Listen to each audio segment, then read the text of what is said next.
Seasonal ఫీవర్లతో జనాలు hospitals బాట పడుతున్నారు. దగ్గు, గొంతు నొప్పి, వాంతులు, విరోచనాలతో నానా అవస్థలు పడుతున్నారు. దీంతో నల్లకుంటలోని ఫీవర్ హాస్పిటల్కి రోగుల సంఖ్య పెరుగుతోంది.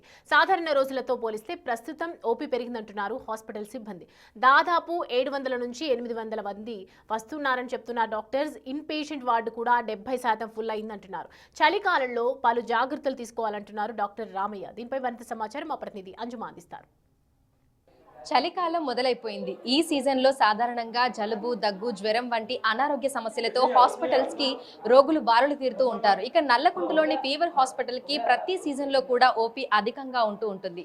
మరి చలికాలం ప్రారంభమైపోయింది. ప్రస్తుతం ఓపీ ఏ విధంగా ఉంది, ఈ సీజన్లో ఎటువంటి అనారోగ్య సమస్యలు అనేవి వస్తూ ఉంటాయి, ఏ విధమైనటువంటి జాగ్రత్తలు తీసుకోవాలి ఏంటి అనేది కూడా తెలుసుకుందాము. మనతో పాటు జనరల్ ఫిజిషియన్ డాక్టర్ రామయ్య గారు ఉన్నారు. మిగతా విషయాలను ఆయన మాటల్లోనే అడిగి తెలుసుకుందాము. నమస్తే సార్.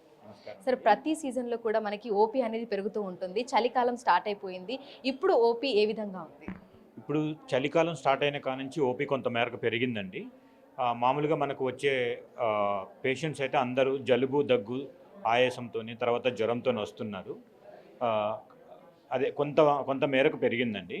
సో ఇదేంటంటే మెయిన్ ఆల్రెడీ ఇంతకుముందు సిఓపిడి ఉన్నవాళ్ళు, ఆస్తమా ఉన్నవాళ్ళు ఈ సీజన్లో ఏమవుతుంటే వాతావరణం చల్లబట్టడం వల్ల కొంత ఎక్కువ అవుతుంటుంది. ఆ ప్రాబ్లం ఎక్కువైపోయి దగ్గుతోని, ఆయాసంతో, జ్వరంతో రావడం జరుగుతుంటుందండి.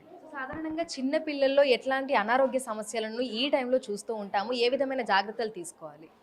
యాక్చువల్లీ చిన్నపిల్లలు అంటే మెయిన్ చిన్నపిల్లల్లో కొంత ఇమ్యూనిటీ తక్కువ ఉంటుంది కాబట్టి వాతావరణం చేంజెస్ రాగానే, వాతావరణం బాగా చల్లబడగానే వాళ్ళలో జలుబు, దగ్గు ఎక్కువ రావడానికి అవకాశం ఉందండి.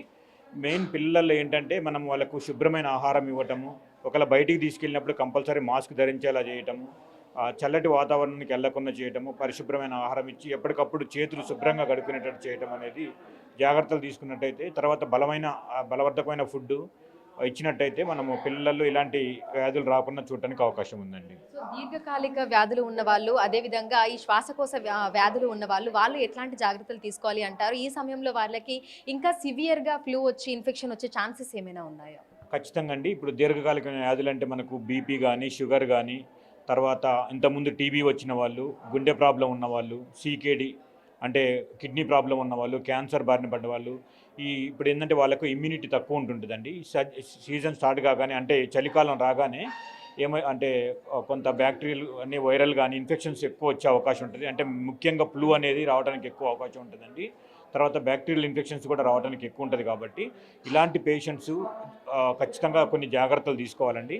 వాళ్ళు బయటికి వెళ్ళినప్పుడు ఖచ్చితంగా మాస్క్ ధరించాలి. తర్వాత ఎప్పుడైనా ఫుడ్ తీసుకునే ముందు, తీసుకున్న తర్వాత మంచిగా హ్యాండ్ వాష్ ప్రాపర్గా చేసుకోవాలి. ఎందుకంటే మనకు డ్రాప్లెట్స్లలో వైరల్ కానీ బ్యాక్టీరియల్ కానీ ఇన్ఫెక్షన్స్ ఉంటాయి కాబట్టి మన చేతుల కంటి తద్వారా మనకు వెళ్ళి అది ఇన్ఫెక్షన్ కలగజేస్తుంది. కాబట్టి మనం కంపల్సరీ ఖచ్చితంగా శుభ్రమైన హ్యాండ్ వాషింగ్ అనేది చేసుకోవాలి. మాస్క్ కంపల్సరీ ధరించాలి. తర్వాత ఏవైతే మందులు వాడుతున్నారో వాళ్ళు బీపీకి, షుగర్కి, గుండె ప్రాబ్లంకి, ఇలా కిడ్నీ ప్రాబ్లం ఏమైతుందో పర్ఫెక్ట్గా రెగ్యులర్గా వేసుకోవాలి. ఏమాత్రం నెగ్లెక్ట్ చేసినా కానీ అవి షుగర్ అలాంటివి ఎక్కువైపోయి ఈ వ్యాధులు ఎక్కువ రావడానికి అవకాశం ఉంటుంది. ఫ్లూ రావడానికి ఎక్కువ అవకాశం ఉంటుంది. కాబట్టి మాస్క్ కంపల్సరీ ధరించాలి. శుభ్రంగా ఆహారం ఖచ్చితంగా తీసుకోవాలి. మంచి వాటర్ తీసుకోవాలండి. సో ప్రస్తుతం ఫీవర్ హాస్పిటల్కి ఓపీ ఏ విధంగా ఉంది? ఎంతమంది ప్రతిరోజు వచ్చి చెకప్ చేయించుకుంటున్నారు? ఇప్పుడు మనకు సాధారణంగా 6 నుంచి 700 మంది వరకు వస్తుంటుంటారండి పేషెంట్స్ ఓపీ.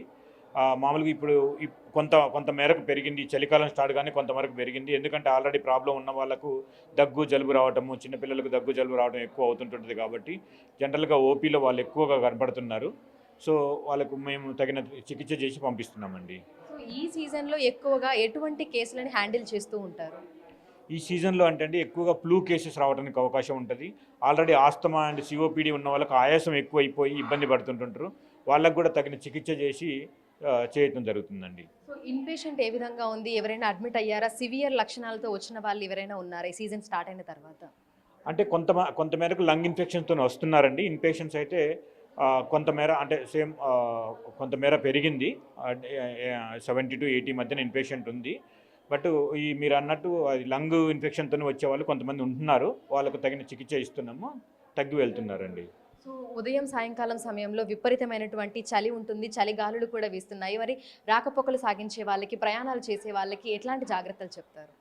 ఇదని ఖచ్చితంగా మనము అంటే ఇలాంటి టైంలో జర్నీ అంటే అన్నెసరీ అయితే అవాయిడ్ చేయడం మంచిదండి. ఖచ్చితంగా వెళ్ళాల్సి వస్తే ఖచ్చితంగా మాస్క్ ధరించి వెళ్ళాలండి. 100% బయటికి వెళ్ళినప్పుడు మాస్క్ ధరించి వెళ్ళాలి. చలి విపరీతంగా ఉంది కాబట్టి, వాతావరణం బాలేదు కాబట్టి ఖచ్చితంగా మాస్క్ ధరించి వెళ్ళాలి. సో దానికి తగిన జాగ్రత్తలు తీసుకోవాలండి. సో ఈ టైంలో ఎట్లాంటి ఆహార పదార్థాలు తీసుకుంటే మంచిది అంటారు? ఎందుకంటే ప్రతి సీజన్లో కూడా మనకి తీసుకునే ఆహార పదార్థాలను బట్టి కూడా మనకి ఇమ్యూనిటీ ఉంటుంది కాబట్టి చలికాలంలో ఎట్లాంటి ఆహార పదార్థాలు తీసుకోవాలి? ఖచ్చితంగా పరిశుభ్రమైన ఆహారం తీసుకోవాలండి. మనం బాడీలో ఇమ్యూనిటీ పెరగాలంటే కంపల్సరీ మన ఇంట్లో చేసిన ఆకుకూరలు కానీ, ఇవి మాంసకృతులు కానీ ఏవైనా ఇంట్లో చేసిన మాత్రమే వేడివేడి ఆహార పదార్థాలు తినటం వల్ల, మంచినీరు బాగా తాగటం వల్ల మనకు రోగనిరోధక శక్తి పెరుగుతుంది. దానివల్ల మనకి ఈ సీజనల్లో వచ్చే డిసీజెస్ని మనము ఎదుర్కోగలుగుతామండి. Thank you. సో ప్రస్తుతం చూసినట్లయితే కూడా తెలంగాణ రాష్ట్ర వ్యాప్తంగా చలి చంపేస్తోంది. ఇక చలి కారణంగా చాలా మంది అనారోగ్య బారిన పడుతున్నారు. అదేవిధంగా హాస్పిటల్స్ కి వెళ్తున్నటువంటి రోగుల సంఖ్య కూడా పెరుగుతుంది. నల్లకుంటలోని ఫీవర్ హాస్పిటల్స్ కి మామూలు రోజులతో పోలిస్తే ప్రస్తుతం ఓపీ పెరిగినట్లుగా కూడా వైద్యులు అయితే చెప్తున్నారు. అయితే ఈ సమయంలో ప్రతి ఒక్కరూ కూడా జాగ్రత్తలు పాటించాలని, ఆహార పదార్థాలలో కూడా మార్పులు చేసుకోవాలని, ముఖ్యంగా పరిసర ప్రాంతాలు శుభ్రంగా ఉంచుకోవాలని, సివియర్ లక్షణాలుంటే ఇమీడియట్ గా డాక్టర్ ని కన్సల్ట్ అవ్వాలని కూడా చెప్తున్నారు. వీడియో శ్రీనివాస్తో అంజుమ, బిగ్ టీవీ, హైదరాబాద్.